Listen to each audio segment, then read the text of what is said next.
All right, welcome into another edition of the Will Wade Podcast presented by FM Digital Media down here. Good to have you back here for another week and get some insight from the coach after another exciting weekend of college basketball. A lot to get to, including the the Big 12 SEC Challenge, which was in its 10th year. That has been extended to include now the ACC. We'll talk all about that coming up here with the coach. Coach, good morning. How are you? I'm doing fine. How are you guys? Doing good. Some really good basketball this weekend, Coach. We'll start here in the Big 12 SEC Challenge, which is close to home, obviously, with all the games that were happening over the weekend. The big one I thought that really jumped out, obviously, was the Alabama-Oklahoma game and the score there, 93-69, as Alabama goes on the road to Oklahoma, and the Sooners really flex their muscles against the Tide. What'd you see against this one? You know, Oklahoma's the type team that can give Alabama problems because they can get Alabama to play in the mud with them. Mm-hmm. Oklahoma, to me, is a little bit better version of Mississippi State, and Alabama struggled with Mississippi State in the game before Oklahoma. And I thought Mississippi State gave Oklahoma a blueprint on kind of how to slow them down. Mississippi State played them close twice. They lost at State. Alabama beat them. But it was close for most of the game, and Alabama pulled away late. And then State led for most of the game in Tuscaloosa, and then didn't win it there at the end. But I think Oklahoma is a similarly built team to Mississippi State, all defense all the time, want to get you in a slugfest, and Alabama doesn't like that. And when Oklahoma can score like they did, and Alabama's defense is a little deficient like it was at Oklahoma. That can happen. So I think it was a surprising result. I wouldn't say a shocking result because that's the type team, if they can get Alabama to play at their pace, which is hard to do. But Mississippi State was able to do it. Oklahoma's able to do it. That's how Tennessee's going to have to do it when they play. They're going to have to get that thing in the 60s to beat Alabama. There's just a few teams who can do that. And, that's the magic of March, as they say, too. Alabama gets a matchup with one of those teams in the NCAA tournament, and it could be, it could be tough for them. But Alabama's still a great team. I still think they're one of the 4 or 5 best teams, or certainly I think the best team in the SEC. We'll see how they bounce back from this. But sometimes as a coach, it sucks. But sometimes you need something like this to refocus everybody. And I'm not saying that's what happened, because you guard against, you try to guard against this type stuff, and fans are like, well, they got it. Well, it's not quite that easy when you've got people in everybody's ear. Winning attracts a lot of shit. I used to say that all the time. Like, winning attracts shit too, because they're saying, yeah, y'all are winning, but you should be getting more shots, and you should be doing this, and you should be doing that. And you got problems when you win as well. And, sometimes things can get out of kilter a little bit with the kids and their folks. And sometimes when you lose like this, you can go back and say, hey, maybe my way was working a little bit better. Why don't we get back to what we were doing before when we won like 10 straight? Maybe that would work pretty well. And so, I think this could be good for Alabama. And quite frankly, I talked about it last week, when you're at Alabama's level, they're in the NCAA tournament. They're probably going to be a 1 or a 2 seed. Going on the road to Oklahoma's like 3 times as motivated as Alabama was. It was the same thing that happened to us last year. Like, we were going to be in the NCAA tournament last year. We went to TCU, and we got them springboarded to get them into the NCAA tournament. And they were on the outside of the bubble, and they played so desperate. And, our guys were ready to play, but there's just a desperation where TCU just absolutely had to have the game. We needed it as well, but yeah. Penson was still, so you factor in that Oklahoma really needed that signature win for their resume because they got to go back to slog through the Big 12. And I can't assume Alabama was as motivated to play them as they were to play Kentucky and some of these SEC teams. But I think Coach Oates, I'd look for them to bounce back strong this week. I think, certainly after the close game against Mississippi State and the blowout loss, I think he's got their attention. I think they'll refocus everybody. I think they'll get back to playing how they were. But this was certainly a difficult matchup for them, even under normal circumstances. This is the type team that could give them problems. More on the matchup thing that you mentioned, because as you said, Alabama's probably going to be a top seed in this tournament, but this is a great example of, look, matchups. Like for Alabama, if they're a 1 seed, they would hate to see St. Mary's on the 8-9 line. Now, St. Mary's is going to probably be a 4 or 5. They'd hate to see a St. Mary's in the Sweet 16. That's the type of team that could just give them absolute fits. So there's certain type teams, like stylistically, I guess Oklahoma would be one in like an 8-9 game that could give them fits. If they won they're going to win the 116 game. But there's certain teams that are just really, really poor matchups. Oklahoma would be one for Alabama. St. Mary's comes to mind as somebody that'd be a 4 or 5 seed that would just be could be a nightmare matchup for them. It's a lot of it comes down. That's what the tournament is. The best team doesn't always win the tournament because you got to win 6 games, but a lot of it is matchups. And that's what I used to always say is, man, if we could you just got to consistently get there. And if you consistently get there, one of the years the matchups are going to favor you. Some of the years the matchups suck. Like you go, God, that's the one team I wouldn't like.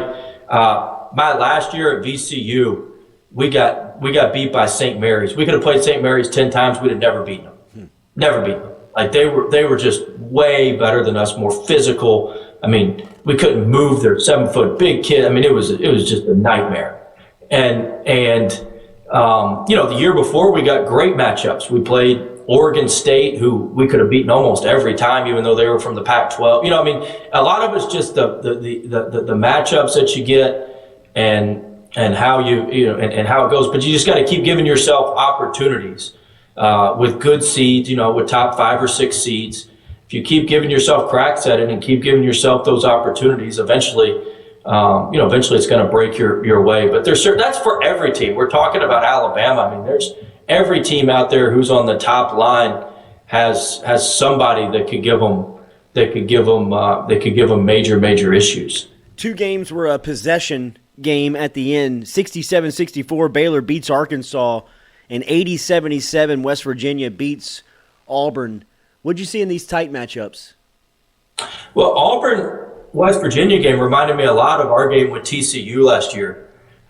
West Virginia got up big. Stevenson hit a ton of threes, made a bunch of plays, and then Auburn came roaring back, but they could never take the lead. They had it to one point, I think, 3 times, and could never take the lead. They had an and one that rimmed out. They missed some free throws. They had some major opportunities and just couldn't close it out. So it was a good win for West Virginia. West Virginia needed that for their resume. I think they're one of the, they're right there on that bubble. So I thought that was a good win for West Virginia. I thought Arkansas played really, really well. Muss had a really good game plan. He paintballed their guards. He didn't move out of the paint on some of their guards who couldn't shoot. He did a really, really nice job. And they executed well at the end. The Pinion kid got a wide open corner 3 to tie it off the free throw play. He just shot it off the side of the backboard. But, they executed well at the end. I thought Arkansas played well. To me, that had the makings of one of those, games that Muss always finds a way to play well in and dig out for them to be successful and have good seasons. And so I thought Arkansas played well and had chances, but Baylor's obviously very, very talented and very, very good. Baylor's got a big game coming up with Texas, I think, on Big Monday. Yeah, speaking of Texas, Tennessee beats them 82-71, and this was something that Tennessee, after the game, they were talking about how they were waiting on this one. They were looking to get this one back. What'd you see against Tennessee, or in Tennessee and Texas? Tennessee pretty much dominated the game after the first 10 minutes. Texas kept it close, and then Texas went on a little run there to cut it to about 10, and then Tennessee was able to stretch their legs and maintain the lead and kind of pull away. So it was a good win for Tennessee. You talk about a team trending towards the 1 line. Tennessee, if you look at the advanced metrics websites, they are in love with Tennessee. All because of the defense.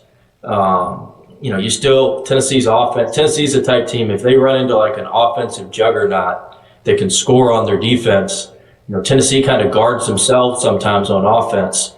And so you don't have to, like a team like Iowa would give Tennessee fits in an early round matchup in the NCAA tournament. And so a lot of it with them is going to be based on matchups as well. But when they're able to impose their style of play, impose their will, they obviously scored 80 points in this game against Texas. But they're a good team.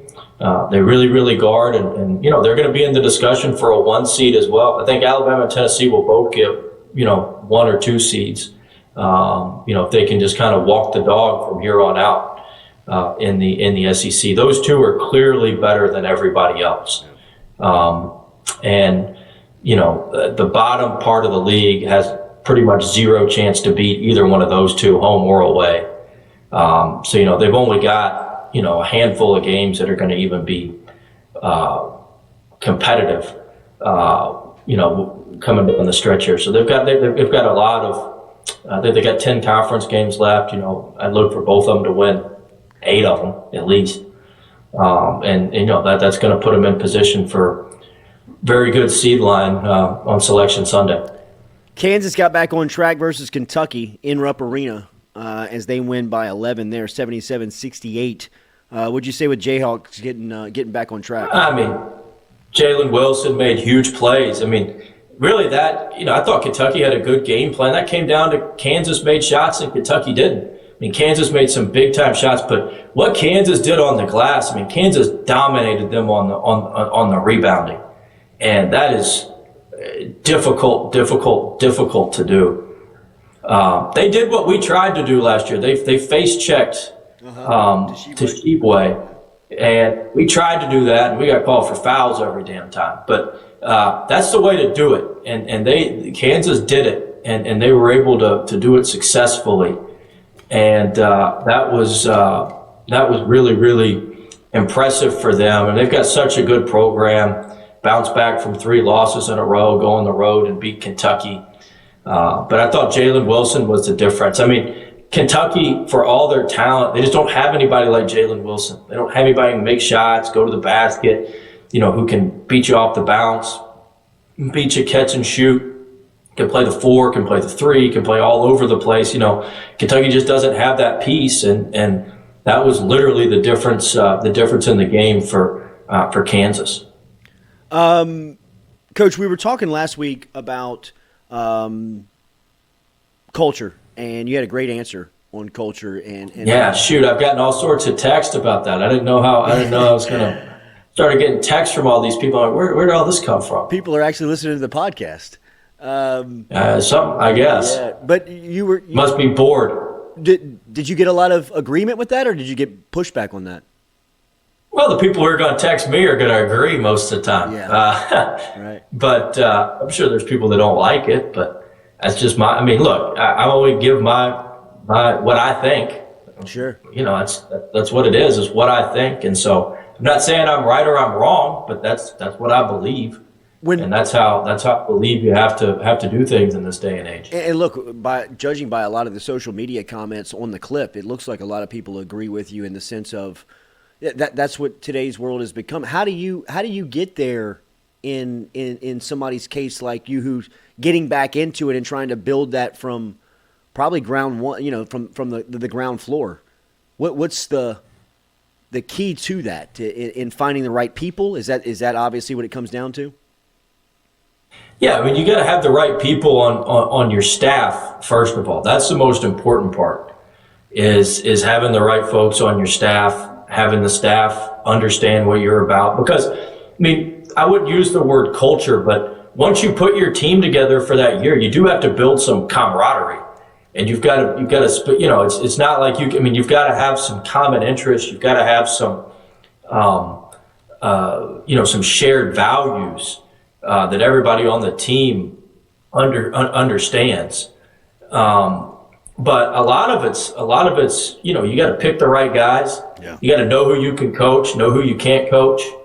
You gotta, I tell our assistants all the time, it's not who you like, it's who can help me, the head coach, win.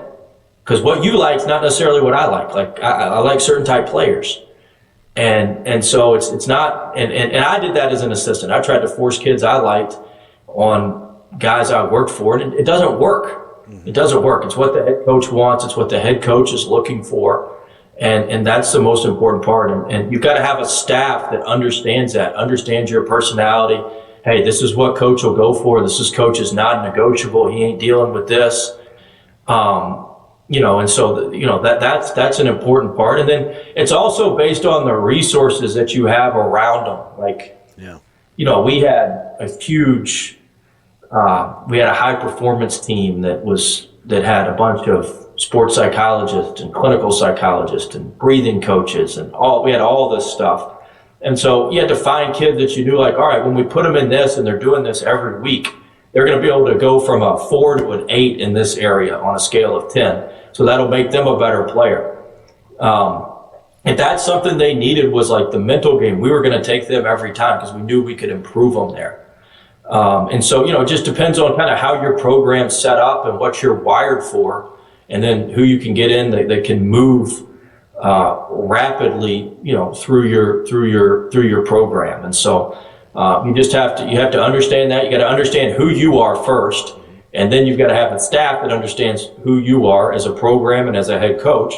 And then you got to have a staff that can go out and find those guys and disseminate through the BS and get the guys who fit those categories for you. What's the process of targeting a prospect for someone like you who's in a head coaching position, who has so much on your plate that you are programming for just the day-to-day function of everybody that's in the program?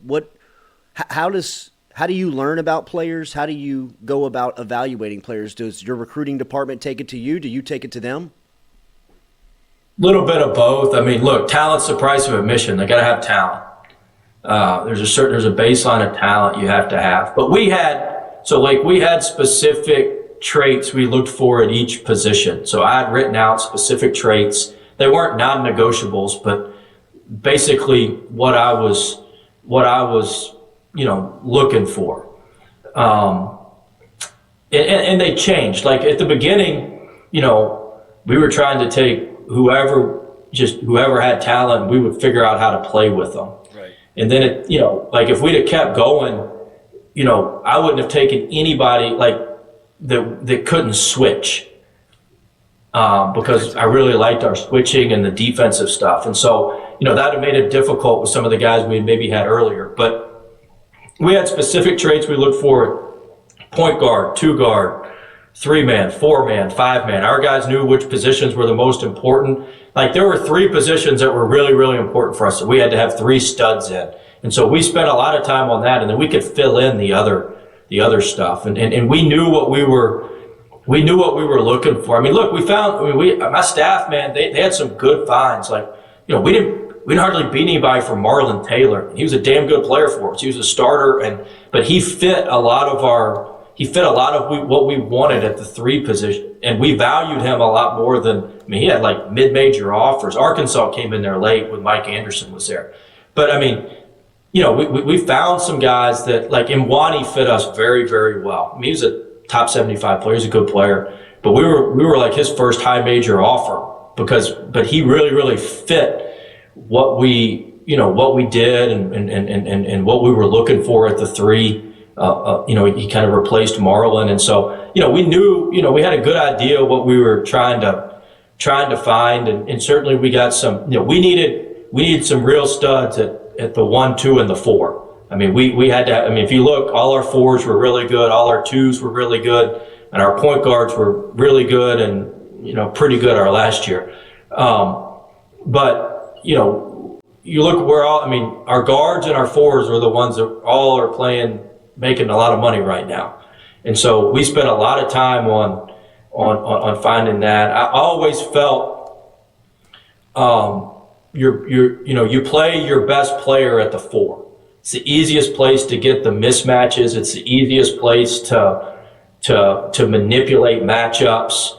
If you look, Coach K, who's a phenomenal coach, look at all the great players that he's had. Like Jason Tatum played the 4 for him. Zion Williamson played the 4 for him. like all of his studs all played the 4 for him. There's something to that your most talented and your best player, if they're 6'5" or above, should play the 4. And that's what I mean. Watford's second year, we had him as the 3 at the first year. The second year, we moved him to the 4. We were able to move Days back to the 4 last year. We played Tari at the 4 last year. And there's a lot of advantages to your best guy being the 4. And then obviously your 2 guards got to be really, really good. We had some great players at 2, and we had some really good point guards. And then for us, like a 3-man was, this was just at LSU. It can be different anywhere you are, but our 3-man, we just needed them to offensive rebound, make a corner 3 if they could, and get their athleticism into the game defensively. The one thing our 3s did do very well that we really needed them to do was defensive rebound. Your 3's got to be able to defensive rebound. He's got to be able to get in there and cut off the water and defensive rebound pretty well. And we weren't great at that at the 3.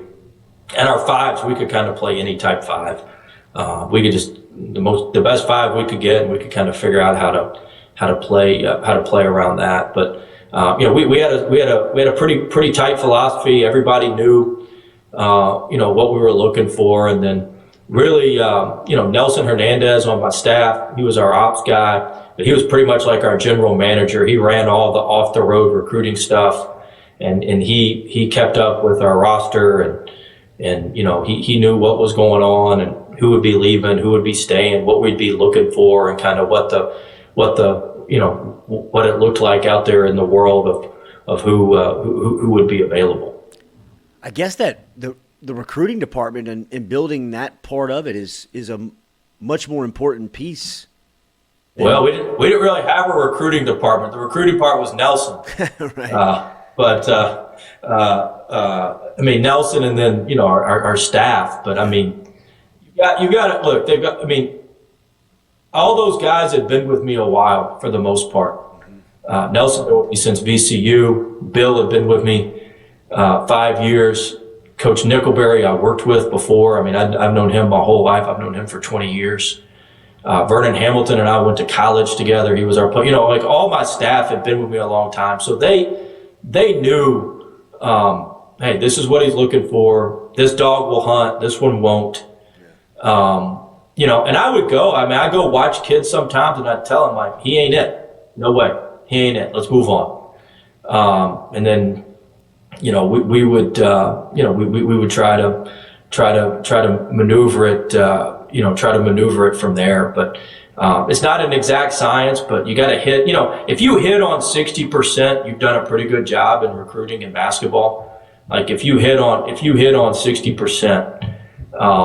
You've done a nice job in recruiting, and so we wanted to hit on more than 60%. We certainly wanted to hit on all, but there were some kids you knew as a stopgap as you missed on a kid, or for whatever reason. Believe it or not, we did miss on kids. We didn't get them all, contrary to popular belief, but. When we missed on kids, you had to go back on your fallbacks, and you knew, like, shoot, we'll bring him in for a year or two, and then, God, we got to have somebody better than this. And so, that happens. That happens as well. But it's all expedited with the transfer portal now. You've got to build it quicker. You got to be more on top of everything. I would certainly, be asking for. An extra person in the recruiting stuff to kind of manage all that. Mm-hmm. I'd probably told no, but I'd asked. Mm-hmm. Because you certainly need that today to be able to manage just everything that's going on. You got to re-recruit your team too. Yeah, absolutely. You got to re-recruit your team. Like I was going to spend a week last spring. I was going to take a plane and fly around and go meet with all the kids and their parents at their hometown and put their plan together for next year. I'd already started working on all that, on all their plans, because there were some kids I was going to have to, I knew I wanted to get back, and they were going to be wishy-washy because their year hadn't gone exactly how they wanted it to go. And so I needed to go, I was going to need to go show face and do what we want to do to recruit them back. And that's all part of it now too. I mean, there's some of them I didn't care about. They could just leave. Right. But, there were ones that I wanted back, and I was going to, we were going to get them back, but we were going to have to go work. And so that's a part of it too, is having a hand on your pulse of your current team and who you want to re-recruit. How does the recruiting schedule work in season? How do you manage that?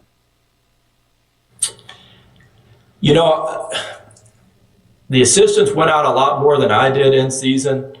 I would go out when it was really, really important, and we could work it around the schedule. But I would never go out the night before a game just because I was so locked in with our team. Some coaches do that.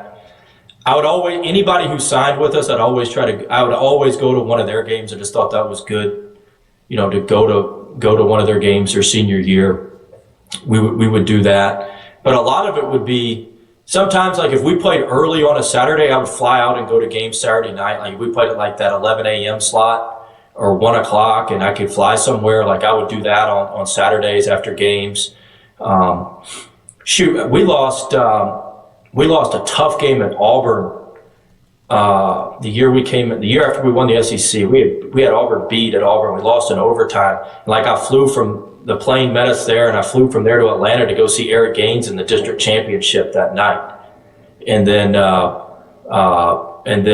flew back to Baton Rouge without the team. So we would do things like that. Every once in a while, I'd have to miss the coach's show, the radio show, because sometimes those were 2 nights before games, and I could fly to games and see kids, and so it was just hit or miss, and it would just really try to work in the schedule as best we could. But the assistants were the ones who did a majority of the recruiting during the season.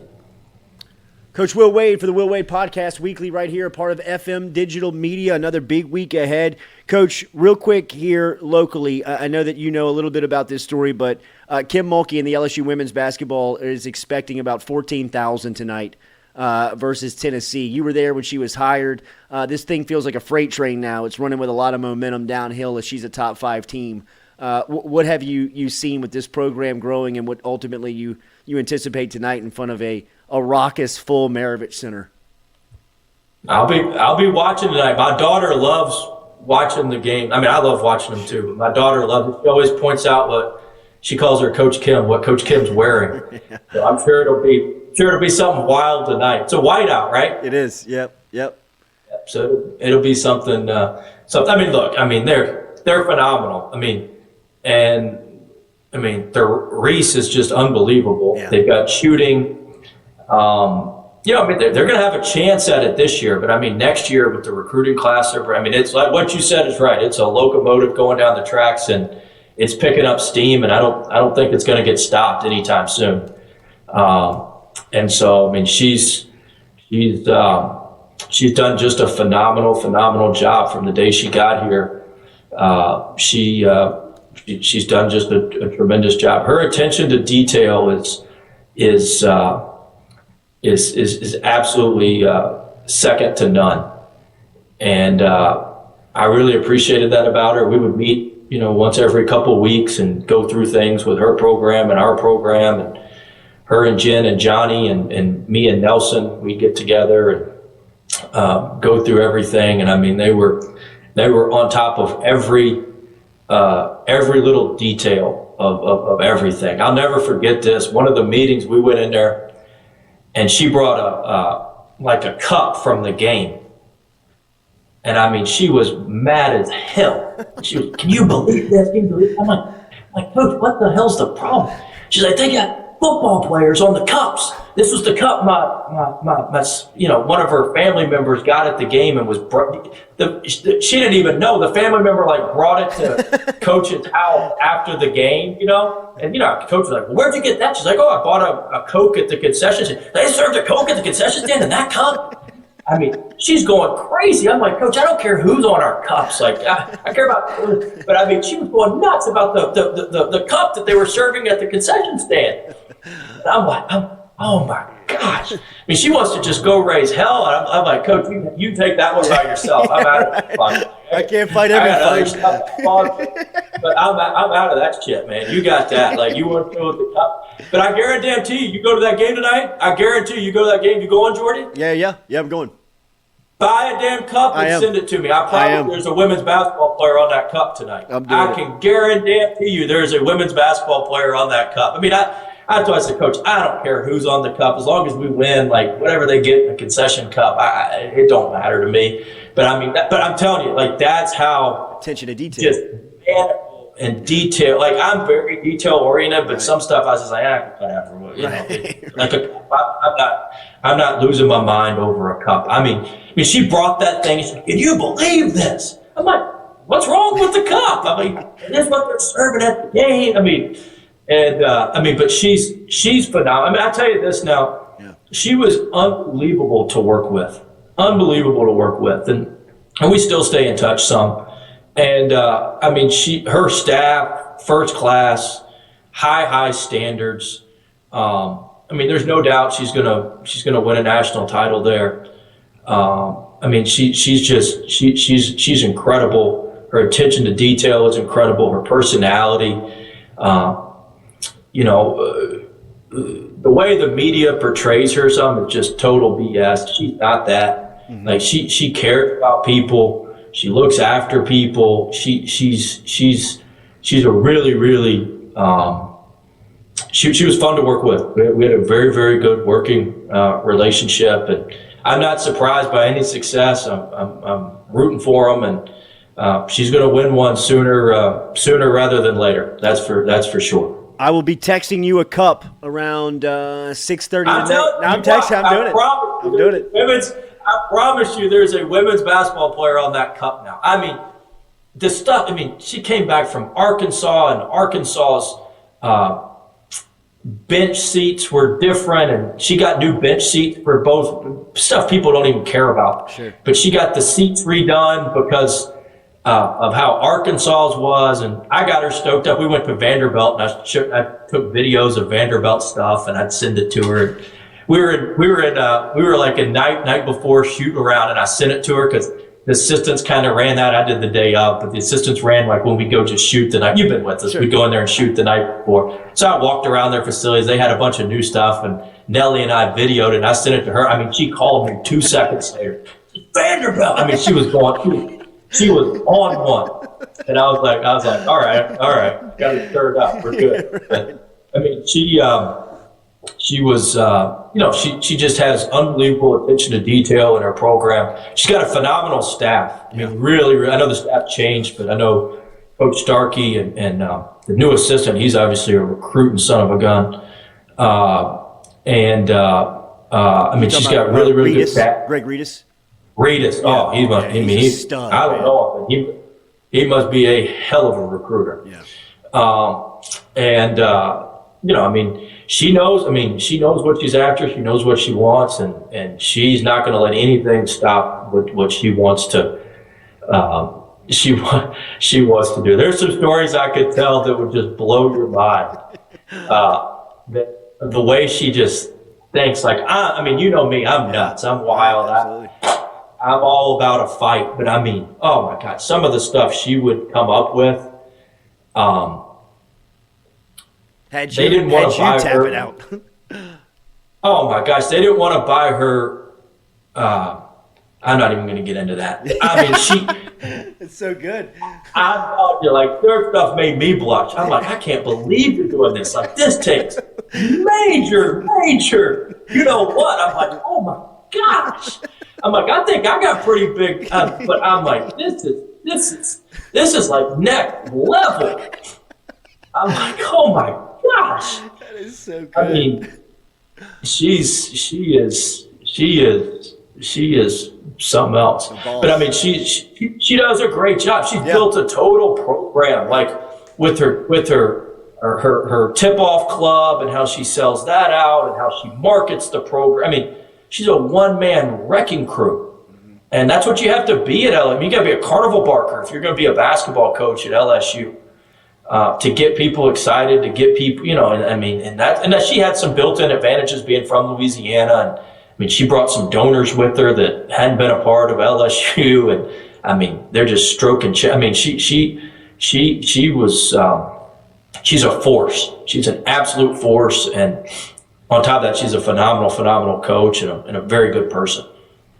Coach Will Wade, every week, right here. I can't wait to see the cup tonight. Me either. I can't wait either. I thought you go buy a concession. Go buy the cup. I am. LeBoard will be happy you bought concessions, so LeBoard will like that. You bought concessions, but I would have hated to have been in that meeting about those cups. I'm sure the administration's just like, what in the world? But to her, it's important. Yep. And it's part of marketing. Like, if she wants to build the next generation of women's players, when, my daughter goes to the game, she wants my daughter to get a cup that has a women's player on it, takes it home and looks at it, wants to go play back. I mean, there's methods behind everything that she does. It's very, very well thought out. And she's good with it. Coach Will Wade, every week I'll be getting a cup tonight and texting it over to you at 6:30. We'll be a part of the 14,000 that'll be inside the arena for LSU women taking on Tennessee. It is always good to get insight from the general, Will Wade. We do it weekly here, a part of FM Digital Media. We'll talk to him next week. Coach, have a great week. Thank you as always. Thank you. All right, man. All right, bro. See you. True story on this. Oh, I can't imagine. I can't